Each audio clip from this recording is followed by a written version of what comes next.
con el tema del campo magnético. Eh, el campo magnético es una de las fuerzas fundamentales y realmente es la otra cara de la moneda del campo eléctrico. Por eso siempre se habla de la interacción electromagnética.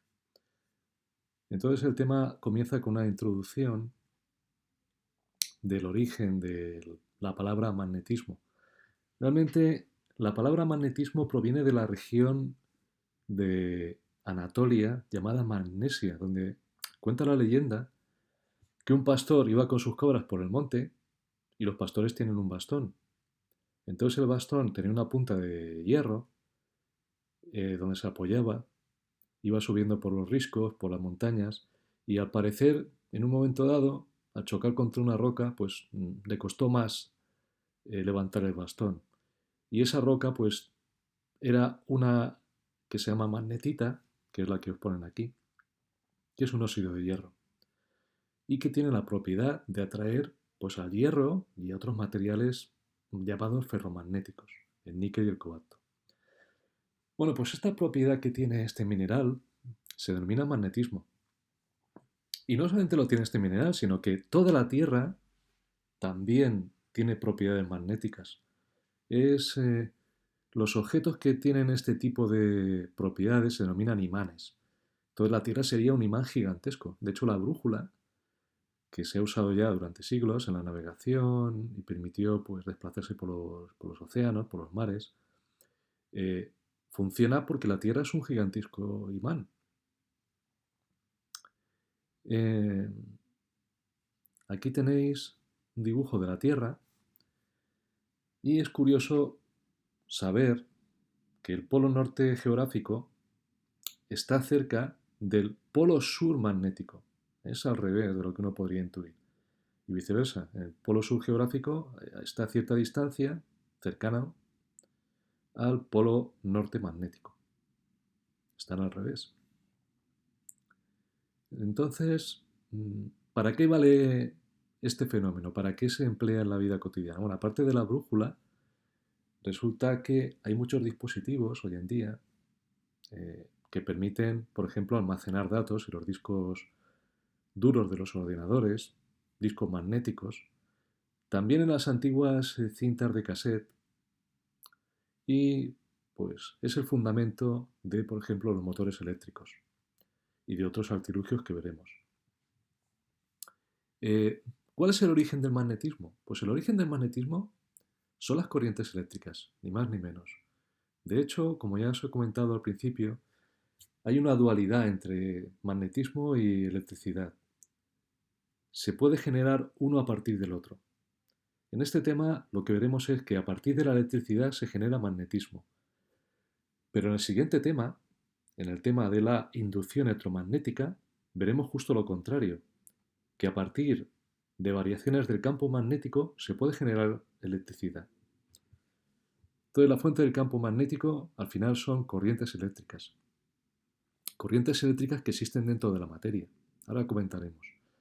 Los imanes, ¿qué propiedades tienen? Bueno, pues si tú tienes una barra imantada, una barra de acero imantada, lo que llamamos un imán, en los extremos resulta que si echamos limaduras de hierro sobre un papel y colocamos debajo un imán, pues aparecen esas líneas del campo magnético y en los extremos se ve un apiñamiento de esas limaduras de hierro.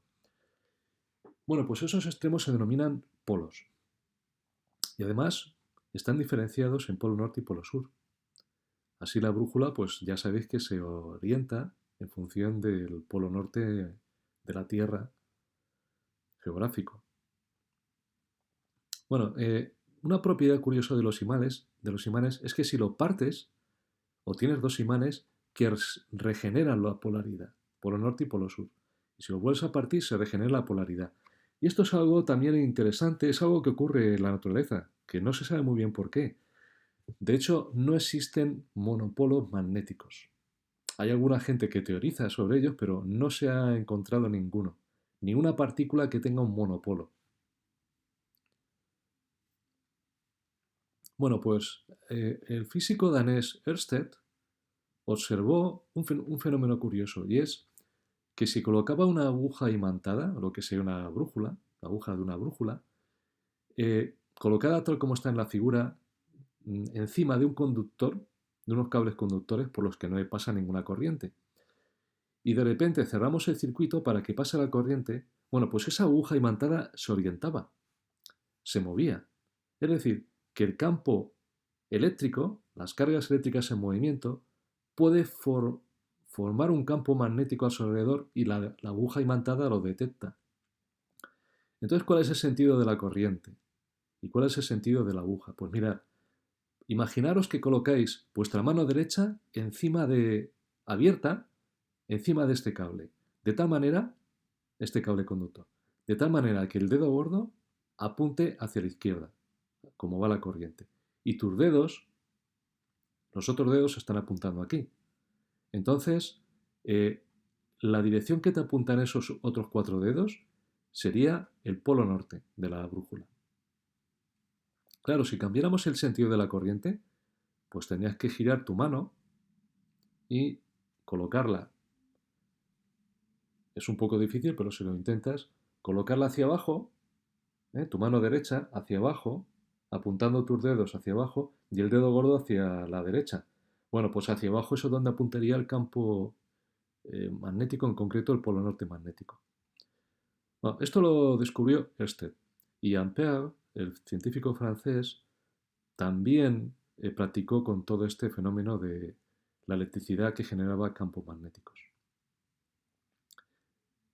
De hecho, la teoría actual del magnetismo es que hay sustancias que tienen capacidad magnética. Ahora comentaremos el porqué. Pero si pensáis un momento, los electrones son cargas y las cargas en movimiento generan campos magnéticos. Entonces los electrones al girar alrededor del núcleo es como una especie de corriente eléctrica y esto produce ciertos efectos magnéticos. Además los electrones tienen una rotación sobre sí mismos llamada spin que también genera campos magnéticos. Entonces el conjunto de estas dos interacciones es un campo magnético que de por sí tienen los átomos. Entonces, lo que se postula hoy en día es que, en general, las sustancias tienen como dominios o zonas que tendrían cierta polaridad. Entonces, este tendría por aquí, este por allá, la flecha roja sería el polo norte. Pero las sustancias, por lo general, esos dominios están aleatoriamente distribuidos, con lo cual se cancelan unos con otros. Pero hay algunas sustancias, como la magnetita, que esos dominios están alineados, entonces se van reforzando los campos magnéticos unos con otros. Y por eso aparece el magnetismo.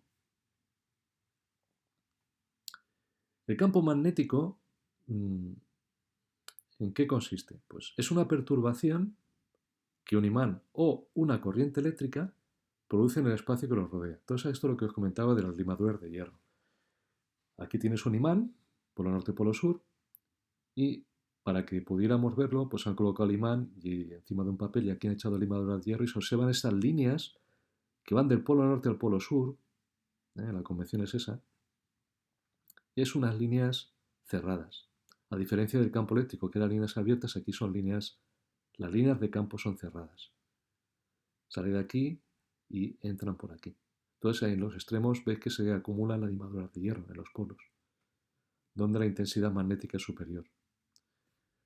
Entonces, para describir el campo magnético hay varias maneras de hacerlo. Aquí en el libro os pone esta regla de la mano derecha como si fueras a disparar. Imagínate que tienes una pistola en tu mano derecha, de tal manera que la colocas como está en la figura. Entonces ahora comentaremos qué significan esas letras. Resulta que el campo magnético se puede simbolizar por la letra B mayúscula. Y eso es una perturbación del espacio-tiempo, aunque suene así de ciencia ficción, alrededor de unas cargas en movimiento o de un imán. Entonces, claro, si tú colocas una carga a prueba, puede verse afectada por esa fuerza magnética. Pero esa carga a prueba tiene que entrar en la zona donde está el campo magnético moviéndose. Si está parada, no hay fuerza. Entonces tiene que llevar cierta velocidad. Y esa fuerza magnética, luego veremos que se llama la ley de Lorentz, va a ser proporcional a lo que vale la carga, a lo que vale la velocidad y a lo que vale el campo magnético.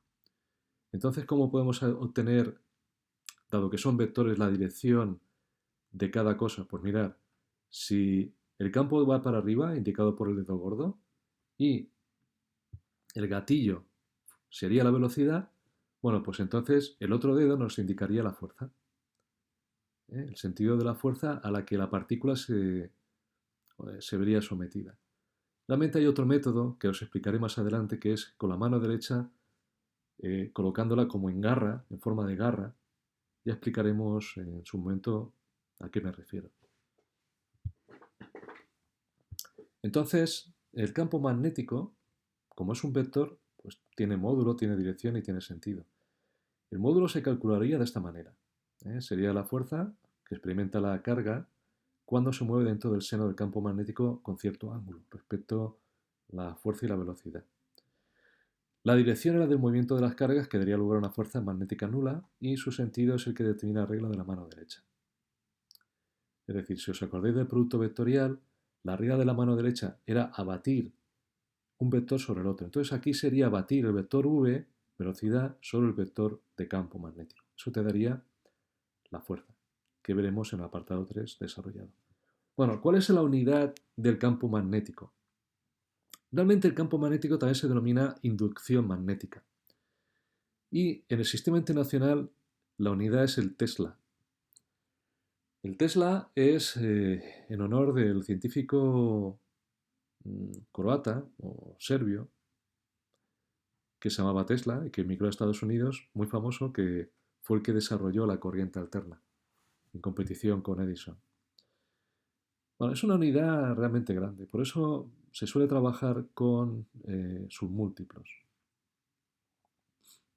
El Tesla sería dimensionalmente newtons partido coulombio por metro segundo cuadrado, metro partido segundo, perdón, o también newton partido amperio por metro.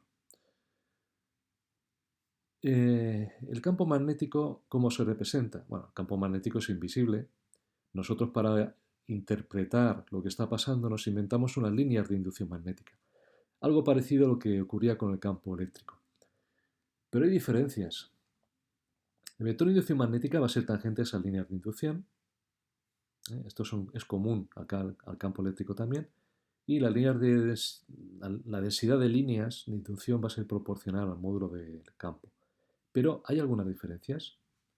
Y es que mientras que las líneas del campo eléctrico son abiertas o pueden ser abiertas, si solamente hay una carga son abiertas. Si son dos sí que se cierran, pero bueno. Entonces, en el caso del campo eléctrico pueden ser abiertas, mientras que las líneas de inducción magnética siempre van a ser cerradas. Van siempre del polo norte al polo sur. Los monopolos magnéticos no existen. Mientras que las líneas de campo eléctrico indican la dirección de la fuerza eléctrica, esto no va a ser cierto para la fuerza magnética, ya que esta es perpendicular a B. Es decir, en el campo eléctrico la fuerza era tangente y aquí va a ser la fuerza perpendicular.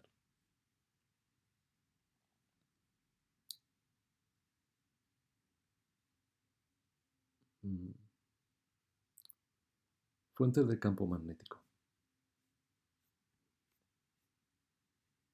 Las fuentes del campo magnético se van a representar, bueno, ya lo hemos dicho que el campo magnético, las fuentes son corrientes o bien pequeños imanes. Esta fórmula de Biot y Savart no es necesario saberla, simplemente conocer lo que se denomina un elemento de corriente, que es un trocito de conductor por el que pasa una intensidad. Ese trocito de conductor tiene cierta longitud, entonces si multiplicamos la intensidad por la longitud nos daría eh, lo que llamamos elemento de corriente. El campo magnético muchas veces se representa entrando o saliendo del papel, del plano del papel. Entonces, el campo magnético hacia afuera se indica por estos puntitos y hacia adentro con esta especie de aspas. Esto, para que os hagáis una idea así tridimensional, sería como una especie de flecha que saliera del campo, del papel, entonces lo que verías sería la punta de la flecha. Y si entrara, pues verías la especie de plumas que tiene la flecha, la X que tiene esa flecha. ¿Vale? Bien, pues el campo magnético creado por un conductor de corriente, por un conductor, perdón, por el que pasa una corriente, Esta sería la expresión para hacer el cálculo. Es un poco compleja, pero luego lo vamos a ver más simple. Y aquí tenemos un conductor por el que pasa la intensidad de corriente multiplicada por un pequeño trocito, que sería el diferencial de longitud. Esto es lo que denominamos un elemento de corriente. Bueno, pues si tú ahora coges la mano derecha y la pones así, como en forma de garra, y el dedo gordo, el pulgar, tirando hacia arriba, lo que tendrías es una especie de trayectoria que es por donde iría el campo magnético. Entonces, si tú pones el dedo gordo para arriba y la mano en forma de garra y haces así como un giro, intentas ahí girar tus dedos, pues ese giro te indicaría para dónde va el campo magnético. En concreto, aquí iría entrando. Ahí estaría entrando. O en perspectiva, sería así saliendo hacia afuera de esta trayectoria, ¿vale? Si lo viéramos en perfil, veríamos aquí una cruz, porque estaría entrando dentro del plano del papel, ¿eh? Si esto lo subiéramos y lo viéramos como una línea, este círculo lo viéramos como una línea, aquí estaría entrando y por aquí estaría saliendo, ¿vale? O sea que al lado derecho de esta línea estarían con X, con aspas, y en este otro semiplano habría puntitos que estaría la línea del campo saliendo, ¿vale? Realmente es un ciclo. Aquí tenéis la regla de la mano derecha, lo que os quiero decir. Coger tu mano derecha así en forma de garra, va para arriba la intensidad, y entonces el campo iría así, como una especie de envolvente eh, que, que rodea al conductor. Si el pulgar de la mano derecha apunta en la dirección de la corriente eléctrica, los demás dedos siguen la dirección de las líneas de inducción magnética. ¿Vale? Bueno, de momento vamos a dejarlo aquí y ya en otro vídeo continuaré con más cosas.